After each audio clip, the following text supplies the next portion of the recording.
আসসালামু আলাইকুম বন্ধুরা, কেমন আছেন সবাই? পারভিন ভিলেজ ফুডে আরেকটি নতুন ভিডিওতে আপনাদের সবাইকে স্বাগত। আজকে আমি এখানে নিয়েছি দেখুন পোয়া মাছ। এই মাছগুলো নদীতেও হয় আবার সমুদ্রেও হয়। এই লাল মাছগুলো সমুদ্রের মাছ, সাদাগুলো নদীর মাছ। এই পোয়া মাছ দিয়ে আজকে খুব দারুণ স্বাদের একটা রান্না করে আপনাদের মাঝে শেয়ার করব। তো কেউ কোথাও যাবেন না, প্লিজ সবাই পুরো ভিডিওটা দেখতে থাকুন। প্রথমে আমি মাছগুলো কেটে নেব।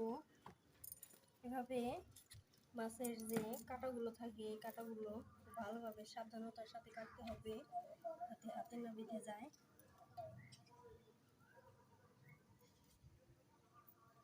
এই মাছে প্রচুর পরিমাণে কাটা হয়। এই মাছটা খুব ভালো করে একদম কড়া করে ভেজে তারপর রান্না করতে হয়, তাহলে খেতে খুব ভালো লাগে। দেখুন আঁশগুলো খুব ভালো করে আমি ছাড়িয়ে নিয়েছি।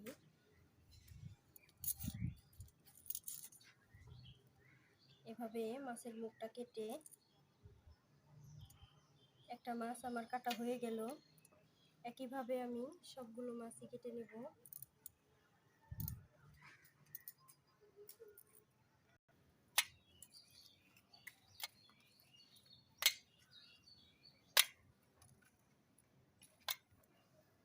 সবগুলো মাছ আমার দেখুন কাটা হয়ে গেছে, খুব সুন্দর করে কেটে নিয়েছি। এখন পানি দিয়ে খুব ভালোভাবে ধুয়ে নেব। সব মাছ আমি পানি দিয়ে খুব ভালোভাবে ধুয়ে নেব।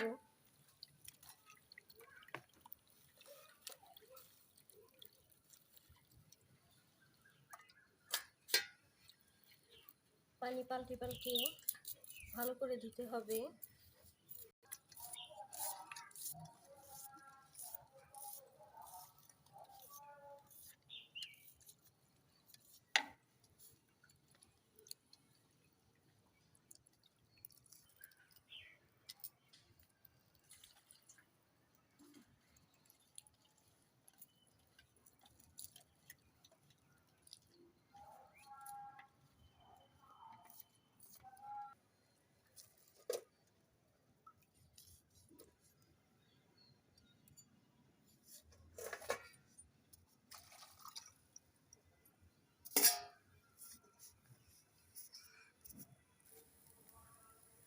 সব মাছ আমি একদম পরিষ্কার করে ধুয়ে নিয়েছি।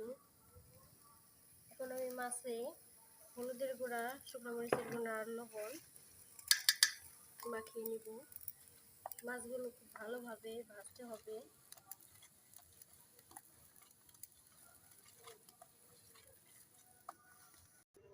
আমি মাছগুলো ভাজার জন্য এরকম একটা তাওয়া বসিয়ে দিয়েছি।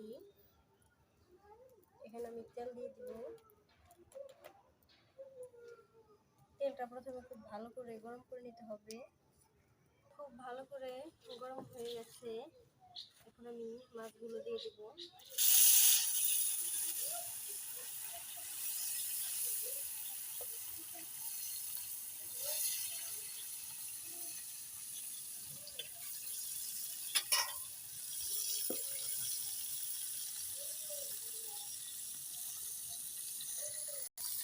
একটা পিস হালকা করে ভাজা হয়ে গেছে, এখন আমি মাছগুলো উল্টে দেবো।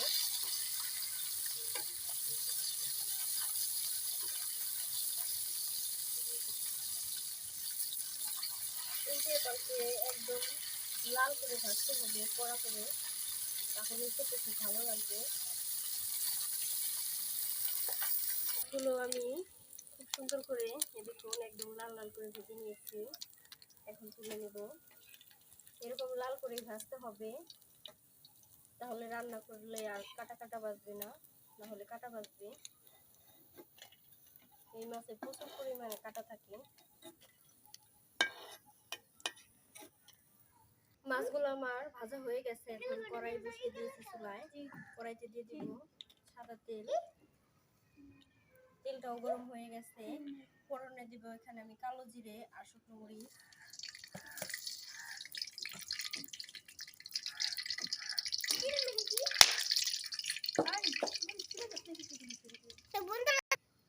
ফোড়ন হয়ে গেছে, এখানে আমি এক বাটি পেঁয়াজ কুচি নিয়েছি, দিয়ে দিব।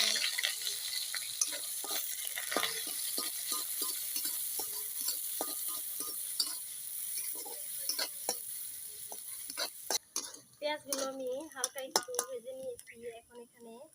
আদা রসুন বাটা দিয়ে দিব। তেলের সাথে একটু ভাজবো, তাহলে আদা রসুন বাটার কাঁচা গন্ধটা চলে যাবে। আদা রসুন বাটাটা ভেজে নিয়েছি। এখন আমি ঝুরি করে রাখা কাঁচা আলু দিয়ে দেব। আলুগুলো খুব ভালো করে ভেজে নেব।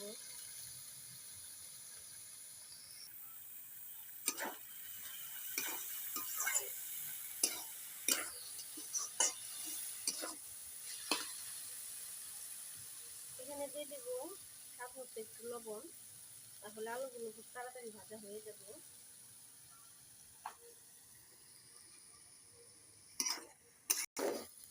আলুগুলো আমি খুব ভালো করে ভেজে নিয়েছি। এই দেখুন খুব সুন্দর করে ভেজে নিয়েছি। এখন এখানে আমি দিয়ে দিব সামান্য পরিমাণ পানি, মশলা ধোয়া পানিটা আমি দিয়ে দিলাম।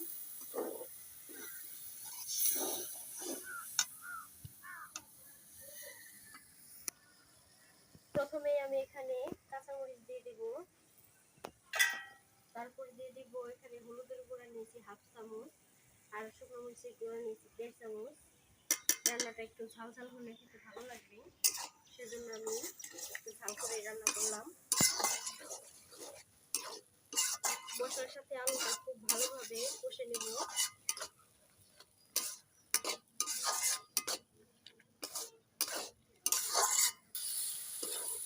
মশলার সাথে আলুগুলো আমি খুব ভালোভাবে কষে নিয়েছি। দেখুন আলুগুলো খুব ভালো করে সেদ্ধ হয়ে গেছে। এখন এখানে আমি পানি দিয়ে দিব ঝোলের জন্য।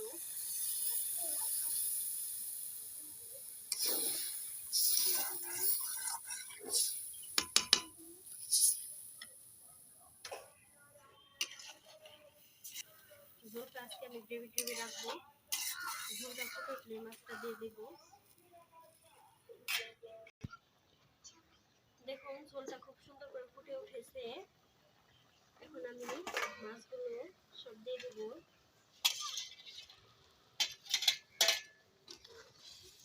আর একটু ফুটিয়ে নিলেই হয়ে যাবে তরকারিটা। আমার রান্নার ভিডিওগুলি আপনাদের কেমন লাগে অবশ্যই কমেন্ট করে জানাবেন। যদি ভালো লাগে তাহলে একটা লাইক করবেন আর শেয়ার করে দেবেন। আমি হয়তো নতুন, খুব ভালোভাবে কথা বলতে পারি না, তো আপনারা ভুল হলে একটু ক্ষমার দৃষ্টিতে দেখবেন। ঝোল অনেকটাই কমে গেছে। সবশেষে আমি ধনেপাতা কুচি দিয়েই তরকারিটা নামিয়ে নিব। সুন্দরী তো দেখতে, সুন্দর করে খাইবে না? বিদেশে অনেক গরম। তরকারিটা আমার হয়ে গেছে, এখন চুলা থেকে নামিয়ে নিব।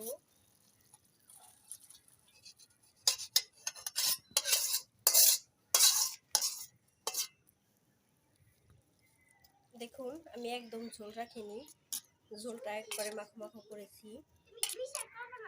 কালারটা অনেক সুন্দর এসেছে। দেখুন